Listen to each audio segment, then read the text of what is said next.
his home in San Diego. Chargers quarterback Philip Rivers. Philip, now I had to ask you right off the bat. I was expecting to see you in your flannel shirt and your bolo tie. Dion was telling me all about it. What happened? Well, hey, Thursday's a work day, so you know, a little sweatshirt and ball cap. Just getting home from preparation for Kansas City, but I'll have it on for Dion next Thursday. That I'm sure you will. Philip, look, you're having an MVP caliber season, AFC Player of the Month. You're knocking him dead. Now, this is a quarterback-driven league. You get all the attention. We understand that. But from your perspective, why is San Diego starting so wonderfully?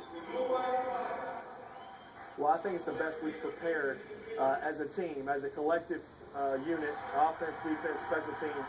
Our preparation each week has been the best it's ever been. And there's so many guys. As you mentioned, it takes everybody to play well, to win 5 in a row. It's been a good stretch, but we know this is a November, December league, and ultimately get you into January, so we got a long way to go.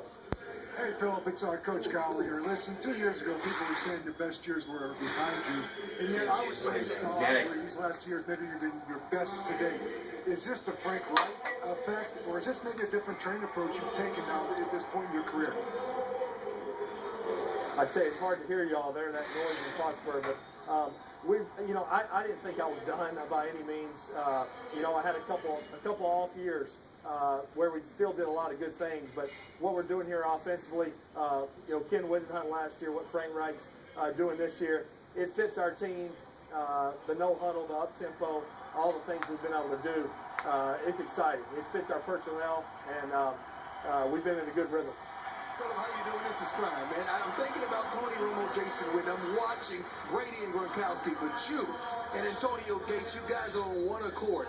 What's the difference this year? Yes.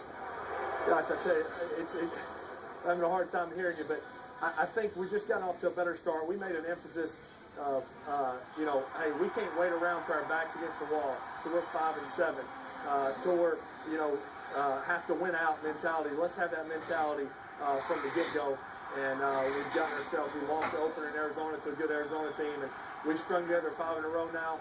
We have the Chiefs this week, and then Denver next week on Thursday night. We're 2 and 3 of a 3-game division stretch, so we just got to keep things going. Phil, this is Coach Cowley. I'm trying to talk Flowers speaking here. But listen, I know you played Kansas City Sunday. You played Peyton on Thursday. Your impressions of Peyton Manning, do you feel yourself when you go against him having to match the efforts that he puts on the field? I can't hear. I'm going to make the best of it. There's something about Peyton Manning. Obviously, I know. I don't know if you're asking anything about him being close to being an all-time touchdown record leader. Obviously, unbelievable. It'd be nice for him to go ahead and break that this weekend. But, shoot a short week, Sunday to a Thursday. But we can't look past that. Every team has to do it. We're excited about playing a home game against Kansas City. It's always a great game each and every time we play them. And we need our fans to get it going at home and find a way to get our second division win. Well, Philip, you sound as good as you've been looking on the field. We look forward to seeing you on Sunday when you host Kansas City, and of course next week in Denver when your Chargers take on the Broncos. Thank you so much, Philip. And of course that'll be right here on Thursday night. All right, Jim and Phil will be back with the second half of the game. Take place when we continue from right here in Foxborough.